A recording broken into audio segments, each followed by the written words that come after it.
Welcome back to the Nerdcore Podcast, the podcast that reviews movies and talks that nerd shit. As always, it is the Nerd Chick on here to host the show, alongside our wonderful co-host, Young Yoda. What's up, everybody? Yep. Windy. Brad is being joined by the wind, of course. Um, Ain't nothing I can do about that. yeah, I just never heard it this hard before. Yeah, like I don't know what's going on today. That you're Luis. what's up with Luis? What's going on, man? Ah, some familiar faces much needed for today. Shut up, Wind. Thank Trying you, to Luis. podcast here. You Yeah. see? Oh, Jesus. Some Never people mind. tell Stop you, shaking the house. some people say, holy shit, man. Damn. Some people say that you should turn off your AC while you podcast. No one ever said anything about the window. Yeah. Hello. Yeah, happy Indigenous Peoples Day. Hello, everybody. Uh, why does this sound like a cartoon? But Brad, like, do you have like the door open in your room or something? Nope. That's just the wind. Holy shit, man. This is normal. Hey, that's a spirit. My brother-in-law told me once that it doesn't get windy in Arizona, and I just laughed. Yeah, send him this podcast. But I guess in the spirit of spookiness, right? Spooky. We can go ahead and just Only say thing that spooky about this show, this episode. yeah. Brad's jigsaw confirmed. Brad, what do you have to say about that? Nah, too bloody and gross, and I'm not putting keys and eyeballs and shit. Oh good no. Lord. Oh no. Not go the ahead and- hosses. Oh man. Well, Brad, it's okay. So what's up, everybody? Today we're here to continue on with our reviews of horror month as we look at some horror movies this month on the Nerdcore to celebrate. Well, it's Halloween this month. It's one of our, go-to months that we do themes, and today we're going back to the '80s at the turn of the year as we look at 1981's Possession, directed by Andrei Zulowski. Zulowski. And Zulowski. yeah. And let me just go ahead and get my spoiler thing ready here. But I really don't want to mess around right now, man. Like I really just want to get into it. Finally, the door to nowhere goes somewhere. Just happens to be Hades this month.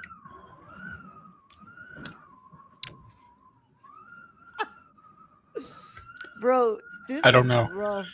This is really rough right now. The wind is wild, but it's fine.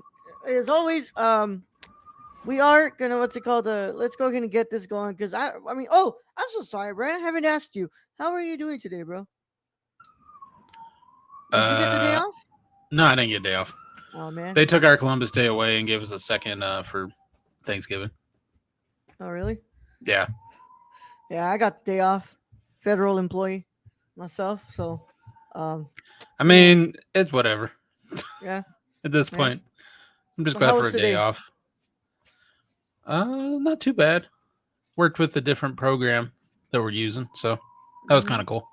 Found out some cool stuff that you have to stay silent about, but yeah.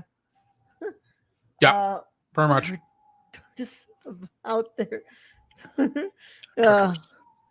But yeah, today was a pretty good day off. Yeah, I watched this movie that we have to watch, and then I watched a better movie called Possessor. Did you just go through like your Possession, Possessor? Were you just Well, no, Possessor. I had wanted to watch it last year when it came out. It's made by David Cronenberg's son. Huh. So I was like, oh, this is a movie that I've been putting off for a while now. And it's like sci-fi horror. And I was like, I really want to watch something better than what I just watched right now. So let me go ahead and just pop this one up. It was on Hulu. And I was like, all right, here we go. I hope that this is better. And it was better. 1,000 times better. I mean, it's difficult. I mean, this isn't the worst movie I've ever seen, but No. it definitely wasn't good. Yeah. Well, let's go ahead and get into it, of course. If you all have not seen Possession, this is your chance to get out of here. If you're not, if you want spoil, if you don't care about spoilers, then you can go ahead and stay in here. Either way, how this goes, your one and only spoiler warning, and it is in effect in a five, four, three, two, one. Wind. Oh, it doesn't go on command. Oh, Brad's muted. All right, no, I don't unmute Brad. Let me go ahead and read this from Wikipedia. Excuse me. I'm going to burp it to the microphone. Um, Possession is a 1981 psychological horror drama film directed by Andrei Zulowski, written by Zulowski and Frederick Tutin, and starring Isabel Ayani, Ayani and Sam Neill. The plot obliquely follows the relationship between an international spy and his wife, who begins exhibiting increasingly disturbing behavior after asking him for a divorce. Possession, an international co production between France and West Germany. At the time that this was made, Germany was still separated by the Berlin Wall, in case anybody wanted to know, was filmed in West Berlin in 1980. Zulowski's only English language film, it premiered at the 34th Cannes Film Festival, where Ayani won the Best Actress Award for her performance. The screenplay was written during the painful divorce of Zulowski with actress Malgorzata Brionik. The film was not a commercial success either in Europe or in the United States, where it was released with an edited version, but eventually acquired cult status. um, so cinematography by Bruno Nuiten, music by Andrei Korzynski. Yeah, I'm not gonna try. Um, on a budget of 2.4 million, it made 1.1 million only in the U.S. though. There was yeah, and it sits at 2 hours and 4 minutes. Yeah. I just want to go ahead and let me go ahead and just look here, Brad. Um, let me see what was playing that year at Con. I want to know what this woman beat. Oh, there's a movie called Mephisto, y'all. Yeah, yeah, Brett. Yeah, there's a movie called Mephisto. Possession. Okay. I know nothing. I don't know a lot of any of these. Like these are all movies I've never seen before. But I do recognize the Michael Mann film Thief. I've heard really good things about Thief. This thing won Best Actress at Cannes. Uh huh. Icon, Brad. Icon. I've All right. literally seen I've literally seen better movies get booed at. All right. So I guess you're gonna want me to go ahead and just start, right, Brad? Yeah, you'll probably be kinder than me. Not necessarily. Um, Maybe. I I think don't know. about this. I think about this movie the same way that I think about *Malignant*. Um, if I would have gotten what we were kind of feeling out during that third act, I think this movie would have been better. Cause like we get like the really so like the beginning is kind of ridiculous. Second act is kind of dull. Third act is kind of really interesting, and it's like this movie juggles like three different tones, which I'm reading is like something that everybody noticed.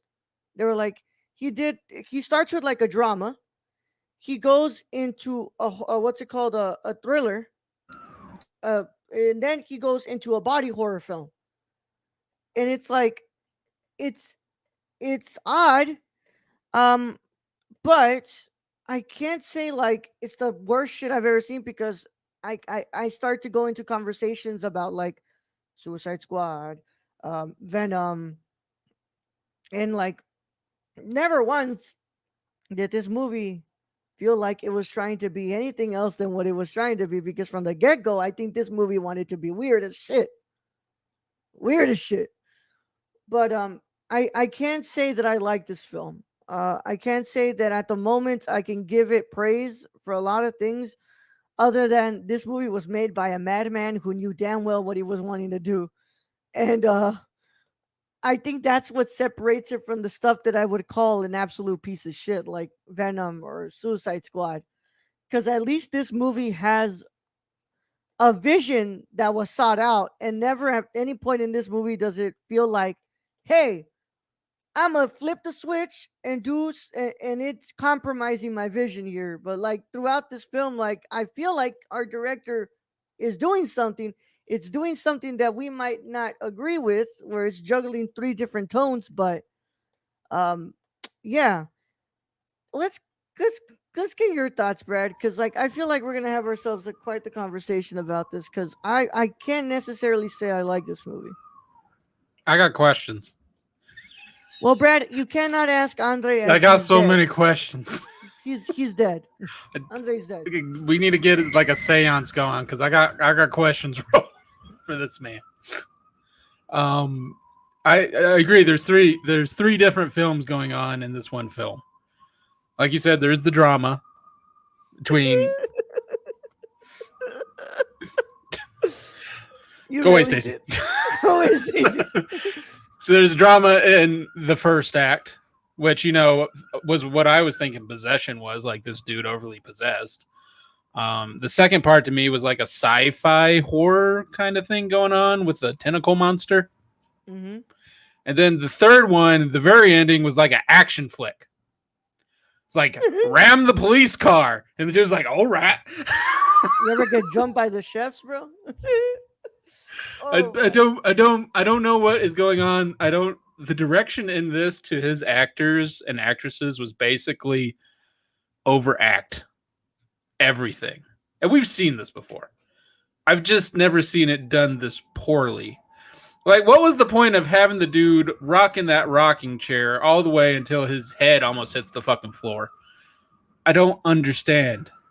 Yeah. I don't understand why you have the one dude who's just making these manic movements as he's like, "I fucked your wife." The guy who, yeah. Like, I don't get it. Dude, that had to be the most, like, there's a lot of ridiculous stuff in this movie. That had to be the most ridiculous. That guy is the most ridiculous. Like, bro, what was that? What was his Heinrich? Yeah, Heinrich. Like, what was Heinrich on? Like, and then like Sam Neill as Mark going, "Yes, I know Heinrich is so much better than me." Like all the time we was talking about Heinrich, and you're like, "What the fuck?" He still lives with his mother. Get out of here. Oh my god, man! Which is nothing wrong. It's just Heinrich was like 80. So I don't know, bro. This movie didn't do it for me. This movie way too much overacting. The plot is all over the place. It's ugly. I didn't get it. Yeah. So Andre watched. Andre, what's it called? Okay, hold on. Before I read, is it the correct one? Oh, never mind. There's another. So the Palme d'Or who won that year was not this Andre. It was a different Andre. Same nationality and everything though. That's a better story than this movie, Aiden. I got charged with this one. I mean, I think I can make a pretty interesting movie about that, Aiden. Yeah. But hopefully no tentacle monster. Yeah, what was the point of having hentai in this? Like I said, Brad, I've seen like other movies that kind of resort to this kind of stuff. There was like, oh, it's better in this movie. Like it does it more interesting because it has like a clear cut of like a certain direction going throughout the whole movie that kind of follows from its first, its second, and third act. Bro, I think you're right. I'm just gonna ignore that the whole time. I think you're right. Malignant is a good kind of, since it just came out. This is a good kind of like, and Malignant was kind of all over the place, and it was overacted. And if it wasn't for those last 30 minutes, I wouldn't give it the time of day. This one, there was no like. Why at the end did the small child dive headfirst into the bathtub to drown himself? I don't know. I can't necessarily say. I have so many questions. And there are no answers, and this man is dead and probably gave no answers. Yeah. But like, So like there's a lot of things that kind of like were putting me off at first, and I understand why they were putting me off. I get it. I think that's what he was going for the whole time.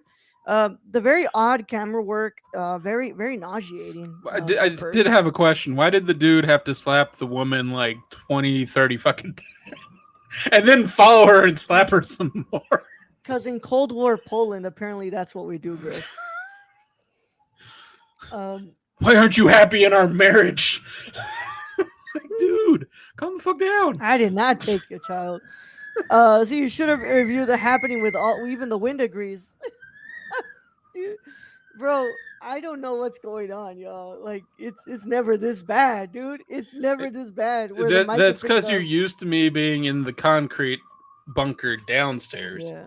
and now I'm in the upstairs where you can hear everything. Um but Brad, you did have some like really interesting stuff that you brought up that I noticed. On Twitter or here? Well, no, that you were telling me that I noticed in the movie. Um Oh, she on does Twitter. not change out of that dress. No, Like at she's in the least same blue dress. I want to say like 3 or 4 nights in this movie. Yeah. She wears the same dress every for 3 consecutive days. You can tell because there's stains on the dress still, and it's still like it looks bad, bro. It looks bad.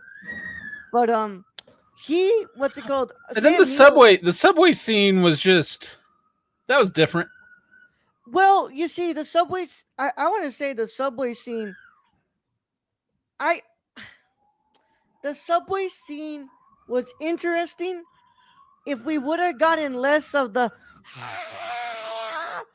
and Uh, more of the body horror, you yeah, know. and the subway scene was actually not the worst part of this movie. It was probably one of the better parts of this Yeah, movie, if I'm going to be honest. It was still ridiculous and overacted and over exaggerated, but it was probably one of the better parts of this movie. yeah. I mean, I've just seen stuff like that done better in other movies where it just looks a little more, interesting and more just better. Just better. I'm trying to see what I sent you. Um, Um, here, this movie is all about becoming a cuck. Pretty Um, much, because like our protagonist Sam Neill never actually like goes over to this guy and tells him to actually stop fucking his wife. well, he tries, but then the dude like dance beats him up. Oh yeah. Which by the way, holy shit, bro. That man dance beat his ass, bro. Yeah, like he was overly flexible, beating that dude's ass. Like I'm not even gonna lie, bro. Like there's a lot of things that I've seen in these movies, but I have never seen a man dance to beat another man's ass. Yeah, like literally danced and beat his ass. Um, okay, I got Fridge looking like Jeffrey Dahmer's. Um, Yeah, I got best elementary school teacher ever. Like literally, like watched that kid and basically adopted him at the end, and yeah, also slept with you. yeah. So Also, the stalker scene where he hires the private investigator, what a and the dude fucking is just terrible fucking PI. running after. Terrible PI, dude. Oh my god, man. And then he Yeah. just goes into the house and is like, I'm checking your windows, even though I've ran after you for the past 30 minutes. Damn, bro. You want look at this what I found here. So this is him talking about the filming of the scene in the subway. Um, there were 2 takes. The scene was filmed at 5 in the morning when the subway was closed. I knew it was worth a lot of effort for Ajani, both emotionally and physically, because it was cold there. It was unthinkable to repeat this scene endlessly. Most of what's left on the screen is the first take. The second tape was made as a safety net, as is customary when shooting difficult scenes. For example, in case the laboratory spoils the material. Ugh. Oh my god. Oh, did you get my my turkey cutter reference? What the fuck is that? So She's just this over movie, there cutting, and she's like, "Fuck it." this movie's filled with a lot of blood, shouting, crying, and what's it called? Yeah, and blood. Like there's a lot of like it's wild how much blood, but also like this is when you think about this, Brad. It's nuts that this was made when Berlin was still separated. Like the fact that they still had an industry to produce movies at the time. Like this one. Yeah, Yeah. but I I did have a feel like question for you. What was the whole point of Marge? who's Marge? Yeah, the Margie or whatever her fucking name was. She was in the cast. Oh, are you talking about the lady who what's it called got slit? What's it called when he's coming back to the to see his wife? Yeah, yeah. Yeah, I have no fucking clue. I have no I mean, fucking clue. that was the crotch shot I was talking to you about. The one where it just Yeah, starts at the crotch and just moves over. yeah, but like, so I feel like I'm going too much into shit I don't like. But to at least ease your minds with things I like. Um, I like our lighting here. I think it's really naturalistic. Of course, what's it called? And it looks like ugly, and I think it needs to look ugly for this type of movie. I like the special effects, like the way that like the what's it called, the tentacle monster looks, and just how like all the blood and stuff, and like we had some pretty good special effects in here, which I'm not gonna lie. What's it called? They're not like John Carpenter level special effects, like the thing, I but don't think John Carpenter ever had anyone like drowning in a toilet. yeah. But I like the special effects, and I think they look pretty. I think they look for prosthetic work. I think it looks pretty good. I think it looked pretty good. I do say there is some dialogue that I like merely for the fact that it made me laugh. Well, cause like, do you know what the thing I hate the most about this movie, Brad? Is that there's moments when you feel like the movie's about to like change, right? Mm-hmm. Because there's a beautiful monologue from this actress that I love in this movie. And then the next couple of scenes just absolutely shit on that. And Just they're shit like, on it. nope, No, no, you got, you thought this was going to be a good movie yeah, starting now, but no. yeah. I So, I I, I love some like this one. You want me to break down the bloody door? You don't have to. It's open. At that uh, point, I'm like, I know what movie I'm in. yeah. It's a not very good one, but I'm gonna laugh at some of the shit. Yeah. Oh God, but Brad always asks like, what do I make him watch? Well, psychosexual films, bro. I want to know what made you look at this and go like, "Oh, this looks good." Because I read like divorce, and I was like, interesting. I was like, so a horror movie that follows divorce. Which at the very beginning, like even though there was very overacted and way too much drama in Hmm. my eyes, I think if he would have kept with that and kind of brought that throughout the movie, it would have turned out okay.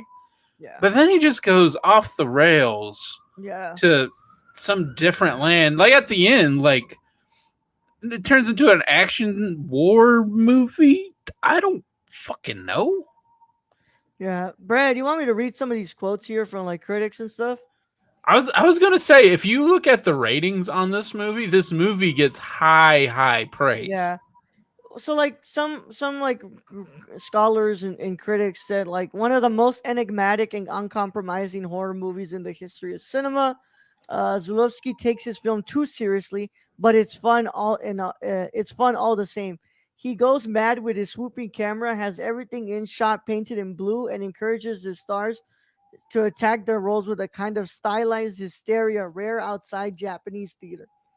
So the budget was 2.4 million. Did they pay off everybody else for this movie? I don't fucking know. There are plenty of movies which seem to have been made by madmen. Possession may be the only film in existence which is itself mad, unpredictable, horrific. Its moments of terrifying lucidity only serving to highlight the staggering derangement at its core. Extreme but essential viewing. Oh man. Um. I mean, this was 1981. Yeah. Granted, like I don't know the 70s, but I feel like not like other than Scorsese and maybe a few others, cinema wasn't all that going well, especially in horror. I mean, the next year, the thing, John Carpenter's The Thing will That's come out. true. That was the next year though. Like, Yeah. and that That was was the that only was thing I could think amazing. of for that tentacle monster. I'm like, I sat there. I'm like, I'd much rather be watching the thing right Yeah. now. I really could have fucking chosen a David Cronenberg movie. Like we could have sat down and watched Videodrome for the I, first I time, would have, Brad. I would have rather watched Eraserhead again. Bro, I watched Raw. Raw is so good, bro. Like I really could have chose Raw to watch, Brad. Look, Possessor look, was look. even better. We can't choose all good ones all the time. I'm proof fact. I Yeah. chose a whole month of bad ones. I don't know what to tell you. Well, At least we got like us in the first one. yeah. Well, what's it called? We still have ways to go, but Brad, I'm gonna go ahead and Do you want to give. give a score, or do you want to read some letterbox first? Sure. Let's go to Letterbox. All right. Do you want 5 star, 1 star? What do we want? Yeah. Let's go to the fives, and then we'll Okay. get a one, and we'll get a one in there. All right. Okay. Here's. Oh, that one's way too fucking long. Fuck this. Um.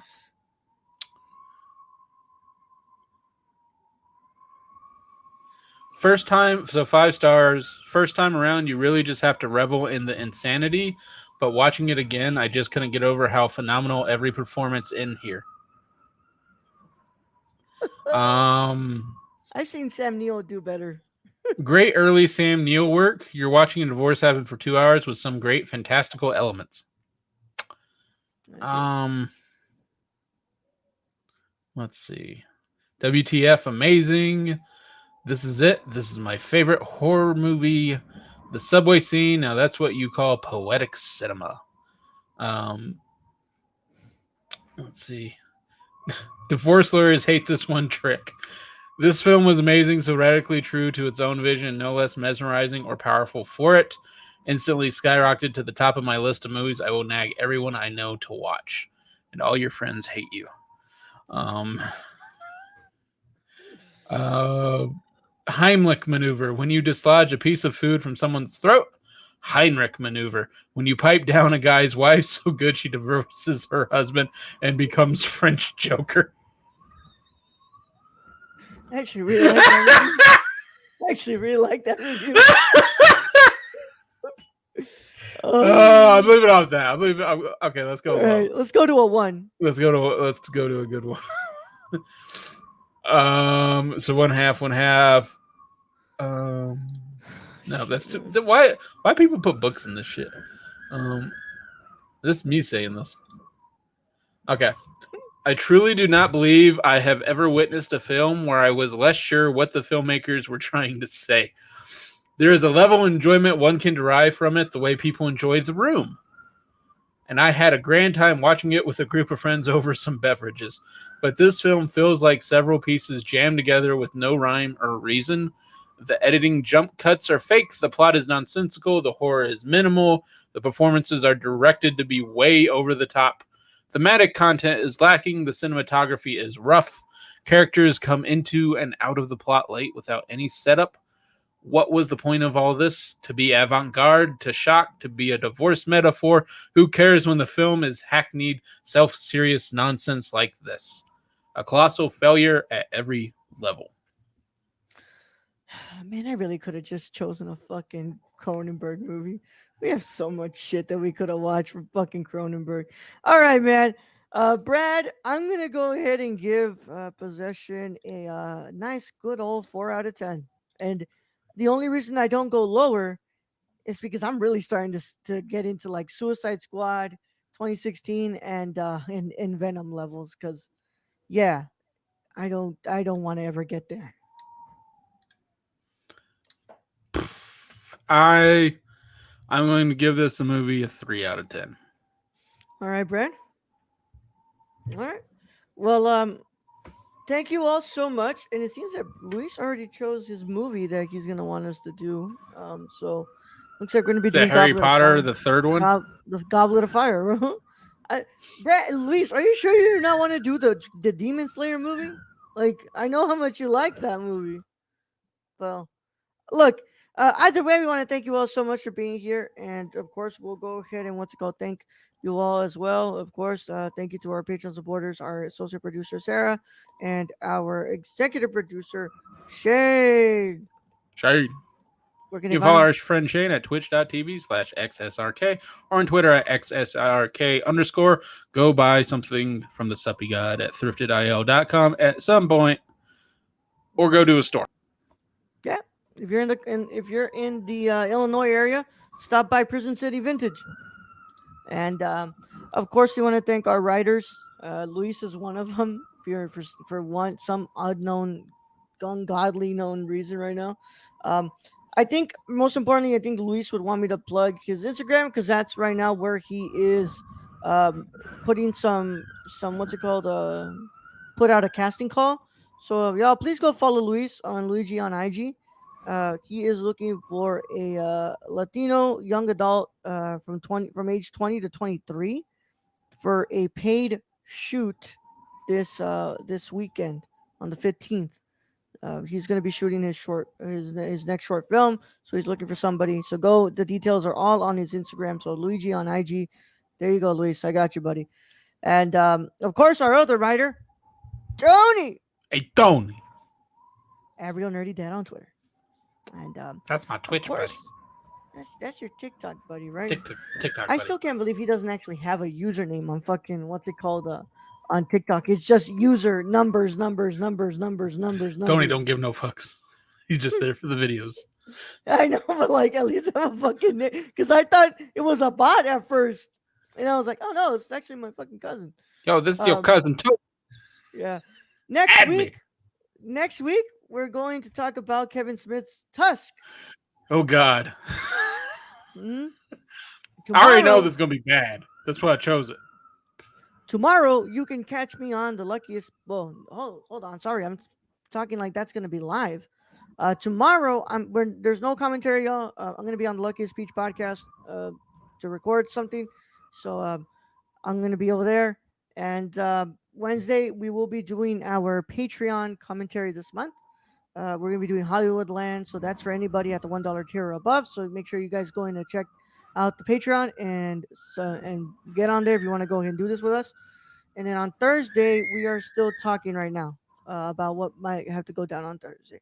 So without further ado, it's been a really fun time. And as always, you guys can check us out here or anywhere you listen to podcasts or watch podcasts on YouTube. Brad, set them out. Right, Rome. Thank you for being host as always. Thank to all our listeners out there, all our Patreon supporters. We appreciate each and every one of you. Thank to all those who joined us in chat today. Love you guys. And to end this episode, I'll let the wind take us out. Young Yoda out. Like Kansas said, dust in the wind.